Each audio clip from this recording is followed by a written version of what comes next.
Hello दोस्तों, welcome to apex group. आइए DElEd third semester का जो हमारा पहला विषय था उसको शुरू करते हैं। जो हमारा वो विषय है वो है आपका अनुपात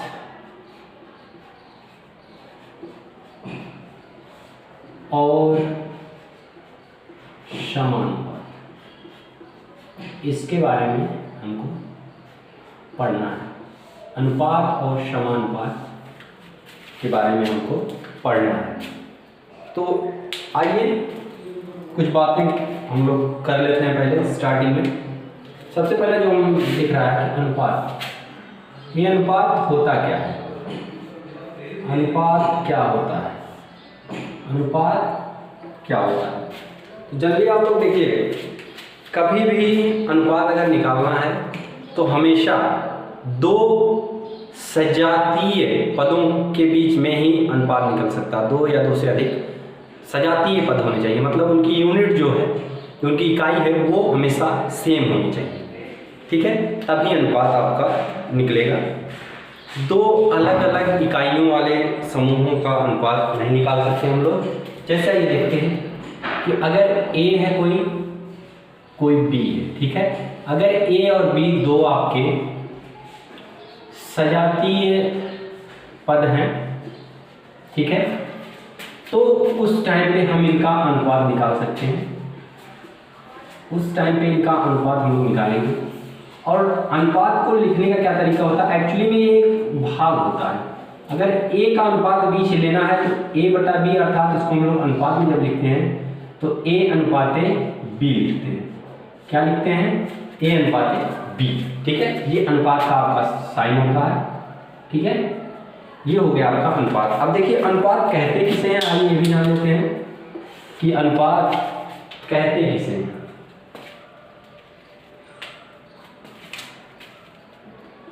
अनुपात कहते किसे हैं? तो अनुपात एक ऐसी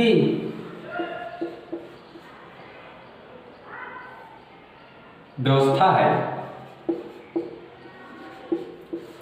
जो हमें क्या बताती है कि दो या दो से अधिक जो आपकी सजातीय राशियां हैं, ठीक है, उसमें से एक रास या एक पद, ठीक है, रास या उसको पद कहेंगे, वो जो है दूसरे वाले पद में कितनी बार आया है, कितनी बार आया है।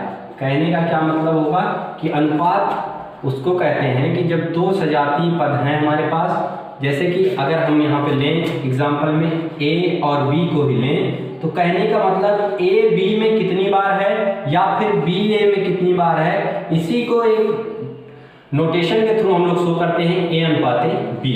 ठीक है, तो अनुपात का ये साइन हो जाएगा। और देखिए इसमें एक चीज और जान लीजिए आप लोग, जो पहला पद होगा, प्रथम पद को हम लोग कहेंगे पूर्व पद, और जो दूसरा पद होगा आपको दूसरा पद, इसको हम लोग कहते हैं उत्तर पद। क्या कहते हैं? उत्तर पद। ठीक है, तो ये आपकी व्यवस्था है। ये एक भाग की ही प्रक्रिया होती है। ए बटा बी को ही हम लोग लिखते हैं ए अनुपाती बी। ठीक है, जनरली यही आपका क्या है? अनुपात। फिर इसके बाद आपका है अनुपात के पद के बारे में बात हो गया। आइए अब इस अनुपात के कुछ गुण को जान लेते हैं कि क्या इसके कुछ गुण हैं जिसके बारे में हम लोग जान लेंगे। उनको जानना बहुत ही जरूरी है, क्योंकि कभी कभी ऐसे क्वेश्चंस पूछ लिए जाते हैं। आप लोग का दीक्षा ऐप पे जो ट्रेनिंग हो रही होंगी उसमें भी कुछ ऐसे क्वेश्चंस पूछे गए होंगे जनरली। जैसे कि क्या कहा जाता है कि अगर हमें कोई अनुपात दिया गया है, मान लीजिए ए और बी में अनुपात हमको दिया गया है कि ए बटा बी अनुपात है, ठीक है, जिसको जनरली हम लोग डिनोट किससे करेंगे? ए अनुपात बी से। कहा जाता है कि पहला जो इसका गुण है कि अगर हम लोग दोनों पदों में, इसके दोनों पदों में एक समान संख्या से, दोनों पदों में एक समान संख्या से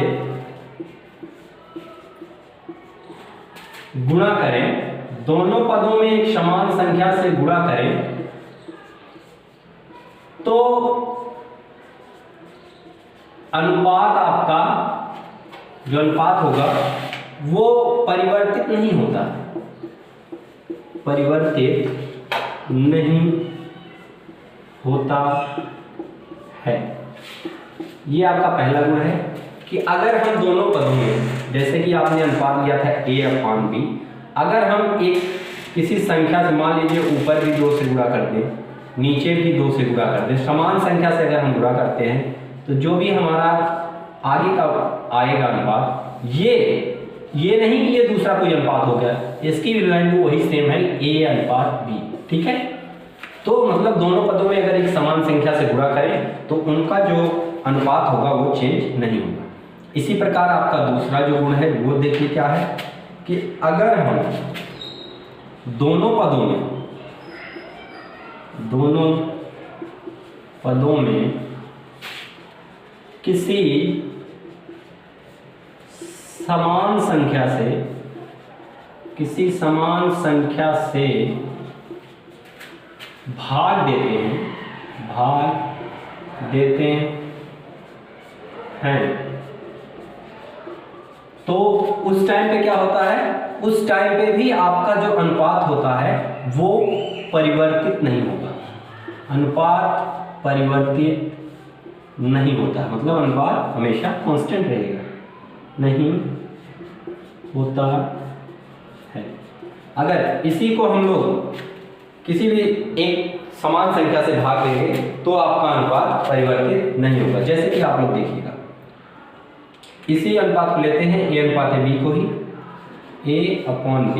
अगर हम इसमें किसी एक कांस्टेंट k से भाग देते हैं, ठीक है, फिर भी ये जो इसकी वैल्यू आएगी वो जो भी आएगी वो हमेशा क्या रहेगी, समान रहेगी। इसकी वैल्यू जो आएगी ak/b वो हमेशा क्या, a भी इसी के बराबर, अनुपात के ही बराबर रहेगी। अनुपात में कोई भी चेंजिंग नहीं होगी क्योंकि ये कांस्टेंट है, आपका कांस्टेंट से कांस्टेंट आपका कट जाएगा, फिर भी आपका a/b ही बचेगा। ठीक है, ये आपका दूसरा गुण था, इसको आप लोग नोट कीजिए, फिर इसके बाद आपको बताते हैं इसका अगला गुण क्या है।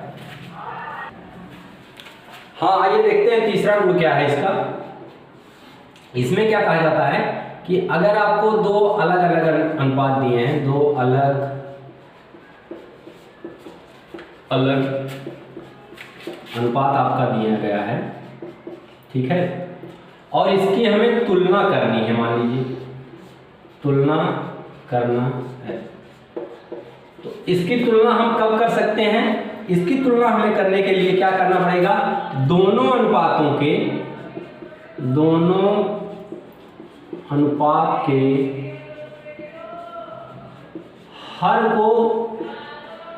हरों को समान करना होगा, समान करके हम दो अनुपातों की तुलना कर सकते हैं। ठीक है, क्या कहने का मतलब हुआ कि अगर दो अनुपात आपके दिए हैं, अब कह रहा है कि इनकी तुलना कीजिए, ठीक है, कंपैरिजन हमें करना है, तो हम क्या करेंगे, उनका जो हर होगा उसको पहले समान करेंगे, फिर उनके अनुपातों की तुलना करेंगे। ठीक है, तो ये था आपका 3 गुण जो कि अनुपात के हैं। अब इस पे अगला जो आपका इसी में आइए देख लेते हैं, एक होता है आपका मिश्रित अनुपात। क्या होता है, मिश्रित अनुपात। अब मिश्रित अनुपात के बारे में ध्यान देने वाली बात यह है, बहुत ही सिंपल सा ये आपका विषय है मिश्रित अनुपात। देखिए आपके पास मान लीजिए 3 आपको अनुपात हम देते हैं, a/b, दूसरा आपको देते हैं c/d और तीसरा आपको देते हैं e/f। ठीक है, ये आपको 3 अनुपात दिए गए हैं। अब कह दिया कि इसका मिश्रित अनुपात क्या होगा, तो सिंपल सा आपको क्या करना है, कुछ नहीं करना है, जो आपका पूर्व पद है, मतलब पहला वाला जो पद है इनका गुणनफल, कहने का मतलब a इंटू सी इंटू ई, मतलब a गुणे सी गुणे ई, और इसको डिवाइड किससे करना है, जो इसका दूसरा वाला पद है उत्तर पद के गुणनफल से, मतलब b into D into F. अब ये क्या आ जाएगा, A C E upon B D F.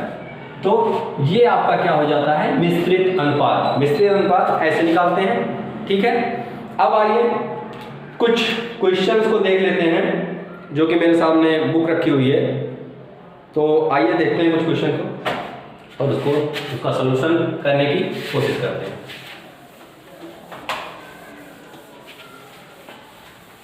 जैसे कि आपका पहला क्वेश्चन क्या दिया गया है कि सरल अनुपात में आपको बदलना है। क्वेश्चन पूछ लिया जाता है 1 नंबर का छोटा सा क्वेश्चन कि आपका इसको सरल अनुपात में बदलिए, सिंपल सा सरल अनुपात में बदलिए, सरल अनुपात में बदलिए। तो देखिए ध्यान दीजिएगा इसको कैसे बदला जाता है सरल अनुपात में। अगर आपको दे दिया गया है मान लीजिए 14 अनुपाते 28, ठीक है, ये आपका है 14 अनुपाते 28। अब इसको सरल अनुपात में बदलना है, तो ध्यान दीजिएगा इसको हम लोग कैसे लिख सकते हैं 14/28। अब आपको यहाँ पे दिख रहा होगा कि 14 है 28 है, एक ऐसी संख्या खोजिए जो इन दोनों को डिवाइड कर दे, भाग देने पे इन दोनों को कट कर दे। तो 2 से अगर हम 7 को कट करते हैं, 2 से 14 को तो 7 टाइम्स, और 2 से 28 को कितना आ जाएगा 14 टाइम्स, ठीक है। अब देखिए 7 और 14 को फिर आप इसको अगर डिवाइड करना चाहते हैं या इसको लिख लीजिए 7/14, ठीक है। अब इसमें देखिए कोई ऐसी संख्या है जो इन दोनों को डिवाइड कर सकती है, हाँ 7 से 1 टाइम्स, 7 से 2 times, it means 1/2, it means 1/2, ठीक है। अब देखिए 7/14 को हम लोग क्या लिख सकते हैं 1/2, ठीक है। ये बेसिकली है, कुछ सिस्टम एरर आ गया था इसीलिए जो वीडियो थोड़ा रोकना पड़ गया था, ठीक है। 1/2 और इसको 1/2 हम लोग लिख सकते हैं, ठीक है। अब देखिए बच्चे कहेंगे सर हमें तो जो मैथ बैकग्राउंड के नहीं, कई बच्चे ऐसे करेंगे, हम ऐसे कैसे कर देंगे, ठीक है। आपको इसका भी एक सिंपल सा तरीका बताते हैं, सिंपल सा तरीका। अगर इससे आप लोग नहीं कर सकते तो फिर जान लीजिए आप लोग के लिए समस्या है। ये क्या है 14, ये क्या है 28, ठीक है। गुणनखंड आपने देखा होगा, अगर हम 14 का गुणनखंड करते हैं, 14 का 2 7 जा 14, 7 बन गया, ठीक है। इसी प्रकार 28 का अगर हम गुणनखंड करें 2 14 जा 2 7 एंड 7, ठीक है।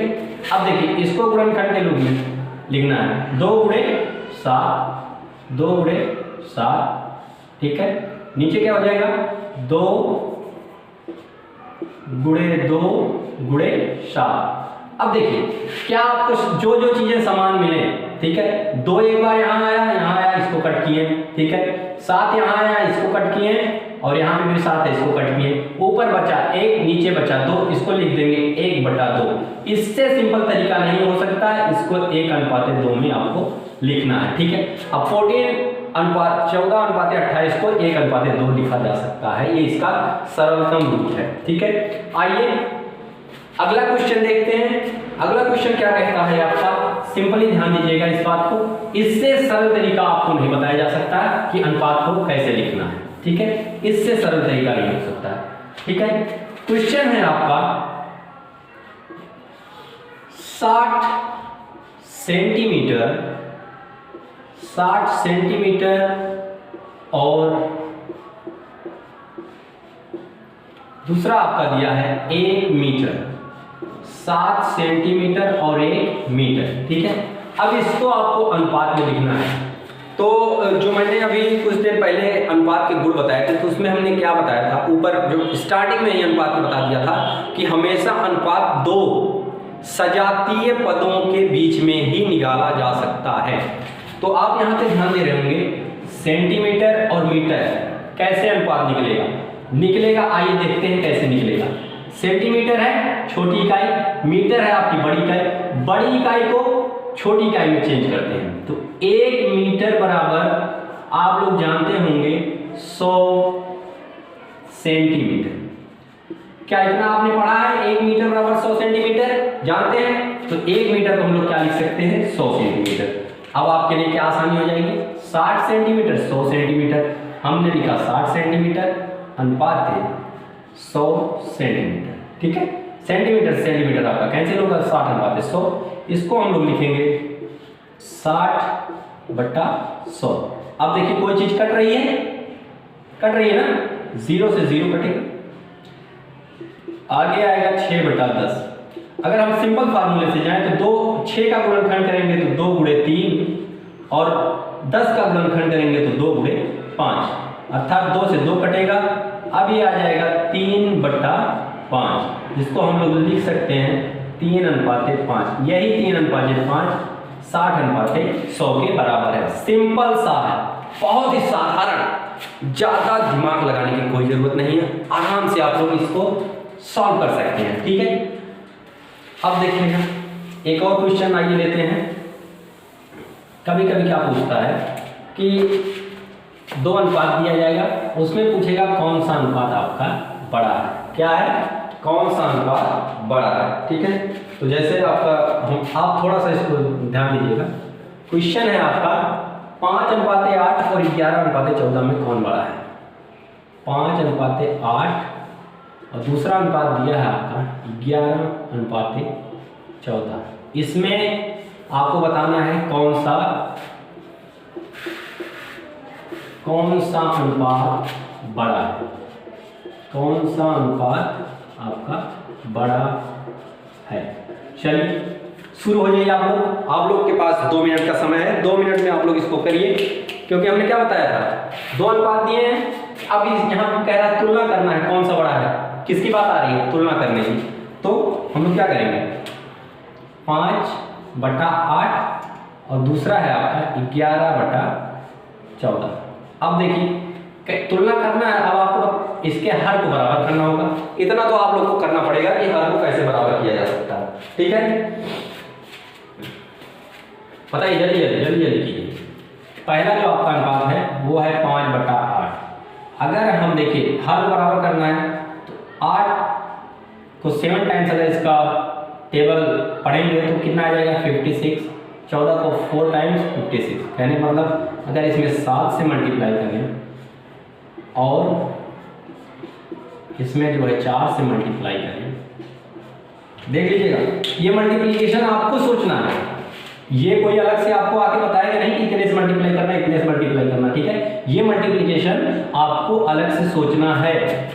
ठीक है, अब देखिए मैंने क्या बताया था कि अगर किसी अनुपात में किसी एक समान संख्या से गुणा करते हैं तो उसके अनुपात को कोई प्रभाव नहीं करेगा, मतलब ये 5/8 है। इसमें भी समान संख्या से मल्टीप्लिकेशन हो रहा है, मतलब कि 11/14 है। अब देखिए 7 5 35, 56 और 44/56। अब देखिए यहाँ पे बात आएगी, सर चलिए ठीक है, हमने हर को तो बराबर कर लिया, हर को हमने बराबर कर लिया, लेकिन क्या अभी भी इसमें आपको कंफ्यूजन हो रही है कि कौन सा बड़ा है कौन सा छोटा है? तो सिंपली देखिएगा, अगर किसी भी भिन्न का हर आपको बराबर मिले तो सीधा आप उसके अंश पे जाइएगा। जो अंश बड़ा वो भिन्न आपकी बड़ी, जो अंश बड़ा वो भिन्न आपकी बड़ी। मतलब ये कौन सी भिन्न है? ये ही 11/14 है, मतलब 11:14 जो है बड़ा होगा 5:8 से। ठीक है, ये है सिंपली, थोड़ा सा दिमाग लगाना है, उसके बाद आपका हो जाएगा। ठीक है, चलिए आइए एक और क्वेश्चन की तरफ देखते हैं, जो क्वेश्चन आपके डीएलए में पूछा जा सकता है। ठीक है, आइए उसकी तरफ बढ़ते हैं धीरे धीरे, पहले छोटे से बड़ा, बड़े से और बड़ा। ठीक है, मतलब पहले सीधे हम किसी भी पहाड़ पे चढ़ना तो डायरेक्ट चोटी पे नहीं पहुंच जाएंगे, पहले उसके बेस से आधार से शुरू करेंगे, धीरे धीरे लगातार प्रयत्न करने वालों की कभी हार नहीं होती। ठीक है, ज़्यादा शायरी और शेर की बात नहीं करते हैं, आइए सीधा क्वेश्चन पे आते हैं। आपको दिया है कि दो संख्याओं का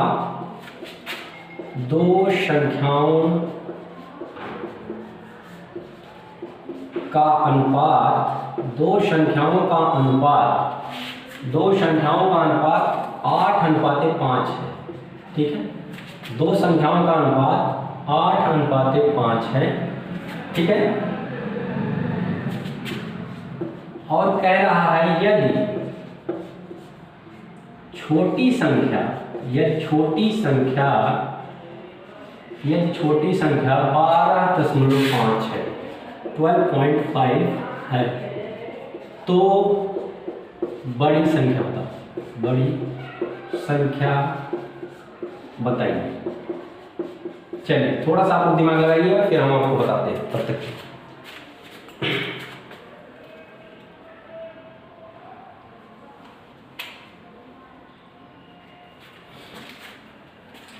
आइए देखते हैं इसको कैसे सॉल्व किया जाएगा।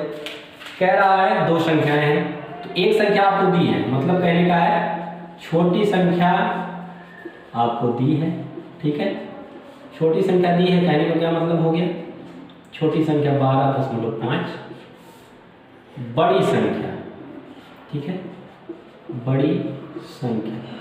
अब इसको हम लोग मान लेते हैं, माना बड़ी संख्या x है, तो बड़ी संख्या x है, छोटी संख्या 5 है।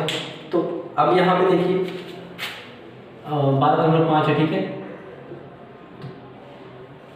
8/5 किसके बराबर होगा, बड़ी संख्या अपॉन छोटी संख्या, मतलब 12.5, ठीक है। अब यहाँ से क्या आप लोग x की वैल्यू निकाल सकते हैं। देखिए इन्हीं संख्याओं का ही तो ये अनुपात है, ये जो संख्याएं दी गई हैं इनका ही तो अनुपात है, मतलब इनका अनुपात निकालेंगे तो सरलतम यही आएगा, सरल अनुपात, ठीक है। अब देखिए मल्टीप्लिकेशन होगा, कैसे मल्टीप्लाई किया जाता है, इसको इसके साथ, इसको इसके साथ, ठीक है, 8 × 12.5 बराबर x × 5, इसका इसके साथ मल्टीप्लाई करेंगे, 0, ठीक है, दशमलव लग जाएगा, मतलब 0 हट गया। 5x, x की वैल्यू आपको निकालनी है, बराबर 100/5 = 20। कहने का मतलब क्या है, बड़ी संख्या जो आपकी x है वो बराबर किसके है, 20 के, ठीक है, यही आपको निकालना था। इसी प्रकार से आपसे कई प्रकार के, कभी गुणनफल कुछ दे देगा, कभी कहीं कुछ दे देगा, तो मतलब इसी को घुमा फिरा के आपका क्वेश्चन पूछेगा, ठीक है। इसको आप लोग नोट कीजिएगा, फिर इसके बाद अगला कुछ स्टार्ट करते हैं। आइए दोस्तों, अभी तक हमने कुछ क्वेश्चन देखे हैं अनुपात के बारे में, अनुपात क्या होता है, ठीक है। अब आइए हमारा जो इसी चैप्टर में जो दूसरा है वो क्या है आपका, समानुपात। क्या है, समानुपात। समानुपात क्या होता है, ठीक है। इसके बारे में जनरली बात करते हुए हम इस बात पे जरूर फोकस करेंगे कि अनुपात हमने पढ़ लिया है, ठीक है। समानुपात के बारे में हम लोग पढ़ेंगे, तो कैसे देखेंगे, चार राशियों के बीच अगर चार राशियां आपके पास दी गई हैं, ठीक है। अब देखिए मान लीजिए एक अनुपात आपका A/B दिया है, दूसरा अनुपात आपका B/C/D दिया है, ठीक है। चार राशियां हो गई, चार राशियां कौन कौन सी, A, B, C और D, ठीक है। कहने का मतलब क्या है कि इन चार राशियों में अनुपात इस प्रकार हो कि प्रथम व द्वितीय पद का, प्रथम और द्वितीय राशि का अनुपात वही हो जो तृतीय और चतुर्थ राशि का अनुपात हो। अब देखिए क्या है यहाँ पे, क्या मतलब हुआ इसका, मतलब ये हुआ कि हमने दो अनुपात, चार राशियां ली, इनका दो अनुपात बनाया, ठीक है। अब यहाँ पे कह रहा है कि प्रथम और द्वितीय राशि का अनुपात वही हो जो तीसरे और चौथे राशि का अनुपात हो, मतलब दोनों राशि का अनुपात आपस में बराबर हो, तो ये राशि, ये अनुपात समानुपात कहलाएगा आपका। क्या कहलाएगा? समानुपात। अब ध्यान दीजिएगा, समानुपात का जो चिन्ह होता है वो आपको कुछ इस प्रकार मिलेगा। समानुपात का जो चिन्ह होगा वो आपको कुछ इस, अगर इनको हमको लिखना है कि ये समानुपात में है तो कुछ इस प्रकार आपको चिन्ह मिलेगा।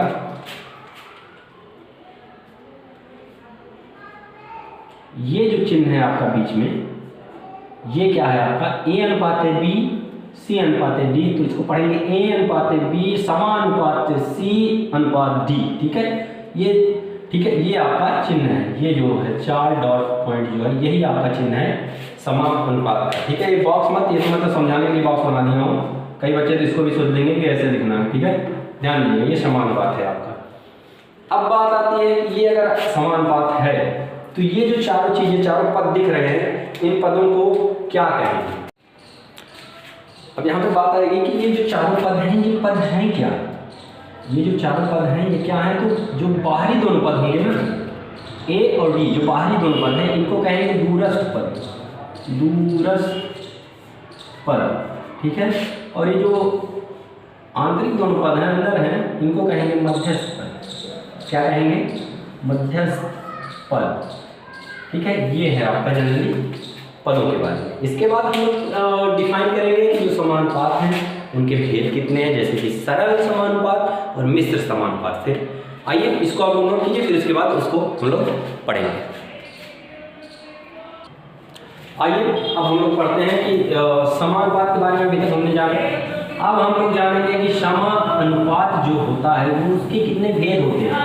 भेद के बारे में हम लोग पढ़ लेते हैं। वैसे जनरली पूछा नहीं जाता, नॉर्मली जल्दी जल्दी से हम लोग डिफाइन करेंगे समानुपात। ठीक है, समानुपात के बारे में हमने जाना। अब हम लोग को यहाँ पे जान लेते हैं कि समानुपात के दो भेद होते हैं जनरली।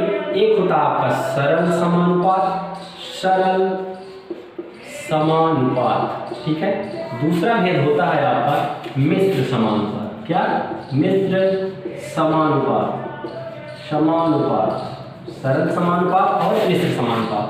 ठीक है, क्या होता है सरल समानुपात? आइए जल्दी जल्दी आ लेते हैं। बेसिकली इसमें दो अनुपात के बारे में बात होगी, हमेशा दो अनुपात के बारे में बात होगी सरल समानुपात में।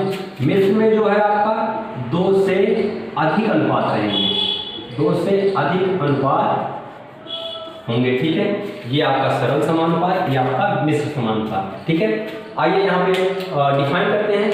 फिर सरल समानुपात में भी दो अलग अलग अनुपातों के बारे में बात होगी। एक होगा आपका अनुलोम। कौन सा? अनुलोम सरल समानुपात। ठीक है, और दूसरा होगा आपका प्रत्यालोम, प्रति अनुलोम अनुपात। ठीक है, अब देखिए अनुलोम और प्रतिलोमानुपात में क्या अंतर होगा? अनुलोम वाले में क्या होगा कि अगर एक राशि आपकी बढ़ रही है तो दूसरी राशि आपकी घट रही है। ठीक है, इस प्रकार होगा। ठीक है, और जबकि प्रतिलोमा वाले में क्या होगा?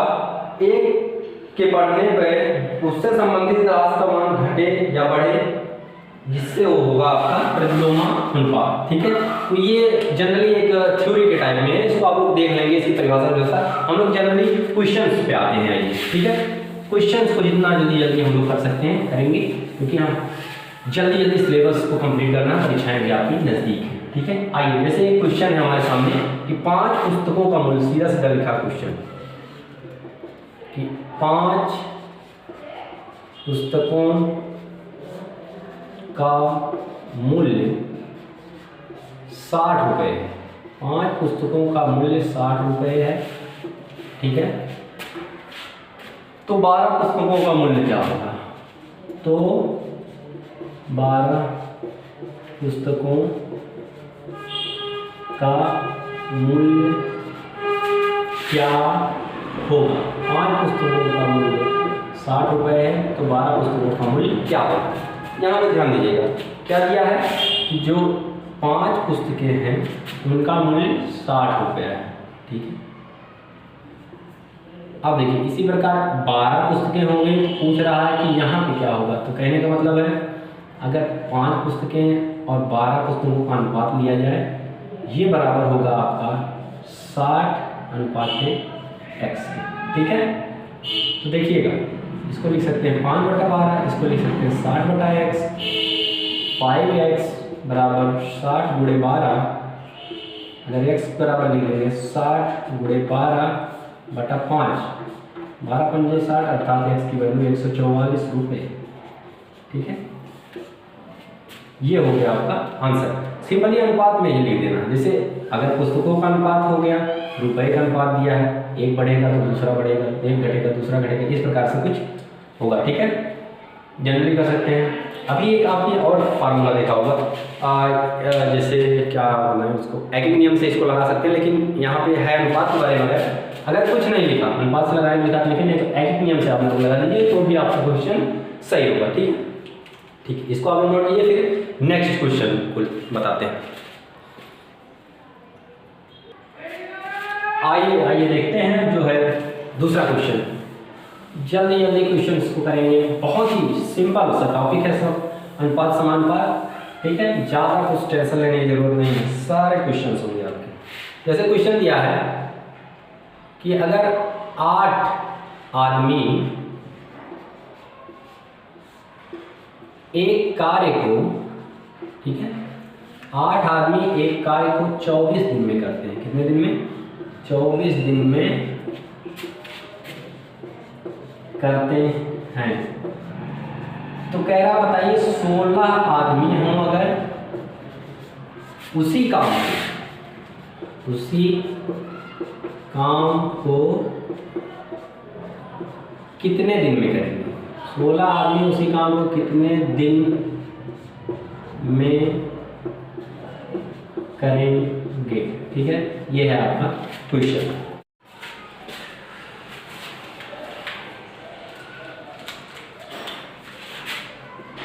माना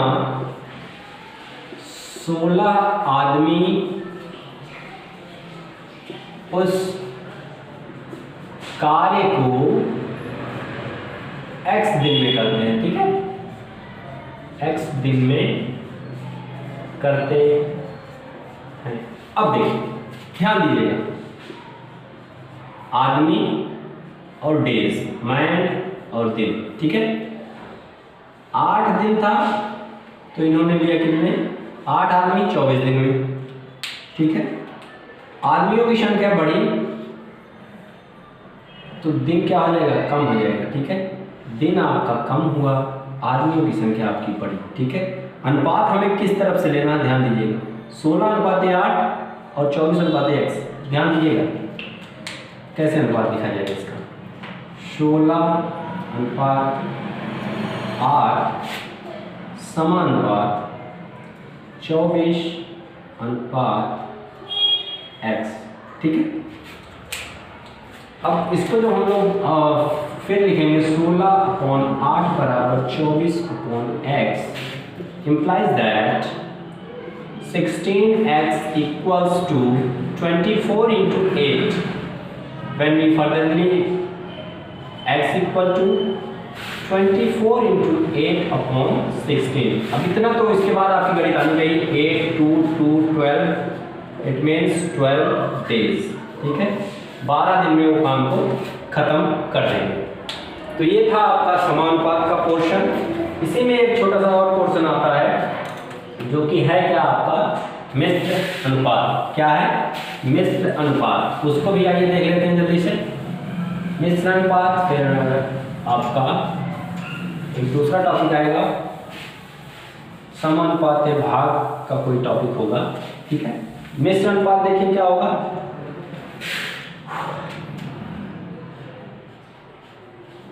समानुपात का ही एक था मिश्र अनुपात। मिश्र अनुपात, इसमें क्या बात होगी, हम दो से अधिक राशियों के बारे में बात होगी। ठीक है, एक राशि परिवर्तन दूसरे अधिक राशियों परिवर्तन पर निर्भर होगा, उसे मिश्र अनुपात कहा जाता है। ठीक है, कहने का क्या मतलब है कि दो से अधिक राशियों के बारे में बात होगी हमेशा।